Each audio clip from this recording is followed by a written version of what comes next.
अब एक छोटी सी कविता जो बच्चों के लिए है और जो बच्चे सुन, तुम्हारे लिए बेटा, इसको बोलो अशोक अंकल इसको सुनाने वाले, कहानी सुनाने वाले। देखो कहानी, स्टोरी बेटा, हाँ स्टोरी सुना रहे, बड़ी अच्छी शेर की लाइन की स्टोरी है, सुनो। हाँ सुनो, देखो अभी अभी आता है, शेर आता है। एक नन्हा मेमना और उसकी मां बकरी जा रहे थे जंगल में, राह थी संकरी। अचानक सामने से आ गया एक शेर, लेकिन अब तो हो चुकी थी बहुत देर। भागने का नहीं था कोई भी रास्ता, बकरी और मेमने की हालत खस्ता। उधर शेर के कदम धरती नापे, इधर ये दोनों थर थर कांपे। अब तो शेर आ गया एकदम सामने, बकरी लगी जैसे तैसे बच्चे को थामने। तो छिटक कर बोला बकरी का बच्चा, शेर अंकल क्या तुम हमें खा जाओगे एकदम कच्चा? शेर मुस्कुराया, उसने अपने भारी पंजा मेमने के सर पे फिराया, बोला हे बकरी कुल गौरव, आयुष्मान भव, चिरायु भव, दीर्घायु भव, कर कलरव, हो उत्सव, साबुत रहे तेरे सब अवयव।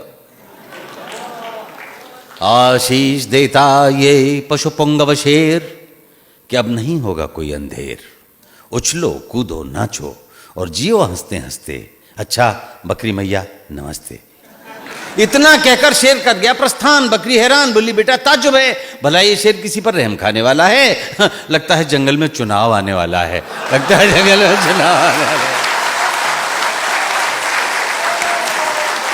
लगता है जंगल में।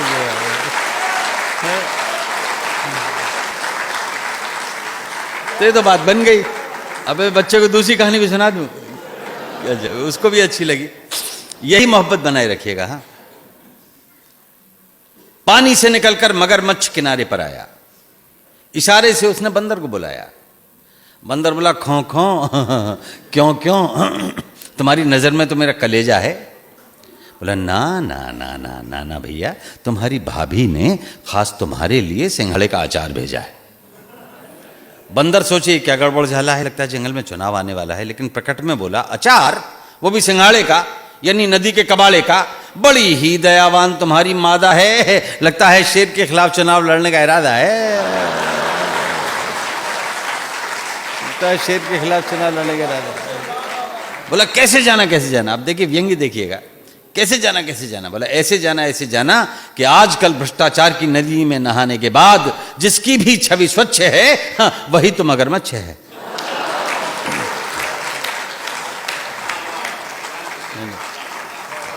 एक और दृश्य शायद आपको देखने को मिले निकट भविष्य में। शेर ने कुएं में झांका, वहां पहले से बैठा था एक शेर बांका। ऊपर वाले शेर ने दहाड़ लगाई, प्रतिध्वनि नीचे से आई, मत समझना मुझे अपनी परछाई, बहुत देर पहले का आया हुआ हूं, तुम्हारी महत्वाकांक्षाओं का सताया हुआ हूं।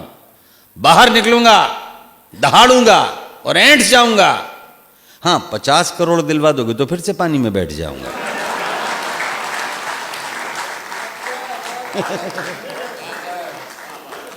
एक और कहानी देखिए, जातक कथाएं प्राचीन काल में लिखी गई है, नए संदर्भ है।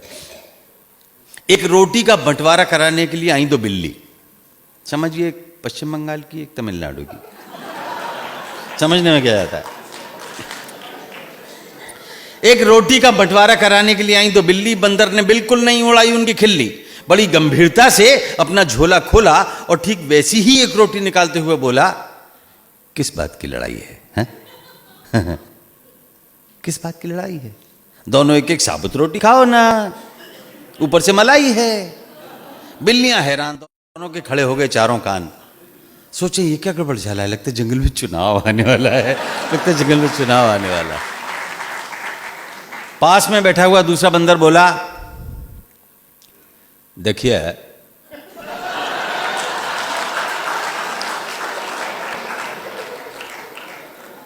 क्या है, और ठीक पहुंचाना है, और तुमको ये रहस्य बतलाना है कि जो असंभव था वो संभव हो गया है। भेड़िया दल भ, गीदड़ दल ग, तेंदुआ दल तू और घोंदुआ दल पूं का हमारे बानर दल में विलय हो गया।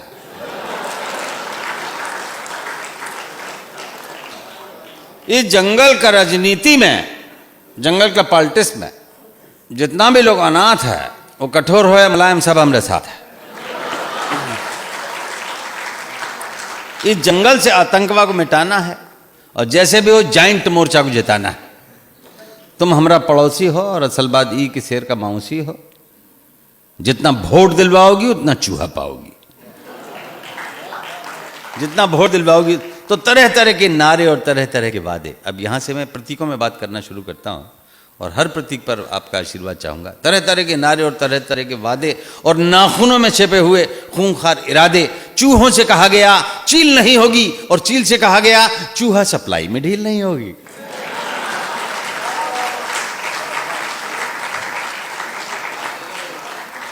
मधुमक्खियों से कहा गया, मधुमक्खियों से कहा गया भालुओं से तुम्हारा प्रोटेक्शन होगा और भालुओं से कहा गया सारे मधुमक्खी छत्तों पर तुम्हारा रिजर्वेशन होगा।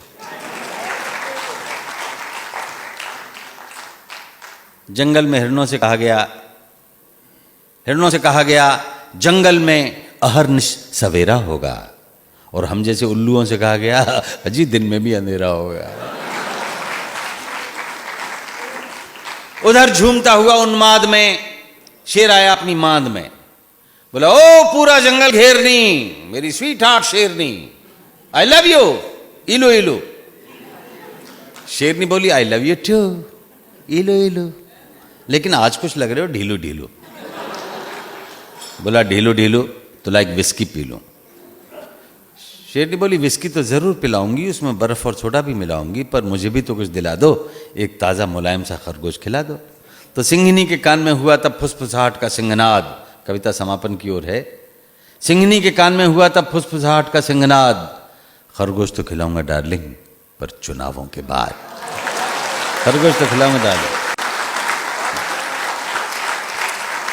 तो ये छोटे छोटे जानवर चूहा खरगोश बिल्ली गिलहरी नहीं जानते कि कैसा भी गब्बर या बब्बर क्यों ना हो, कैसा भी खूंखार भीम भयंकर क्यों ना हो, ये सारे के सारे हिंस्र पशु, ये सारे के सारे वनेले पशु आग से डरते हैं और कैसी भी स्थिति में आग का सामना नहीं करते हैं। जिस दिन भी जंगल की जनता में आग की चेतना वाली एक भी मशाला जाएगी, सच कहता हूं उस दिन से जंगल की निजामत बदल जाएगी, उस दिन से जंगल की निजामत बदल जाएगी।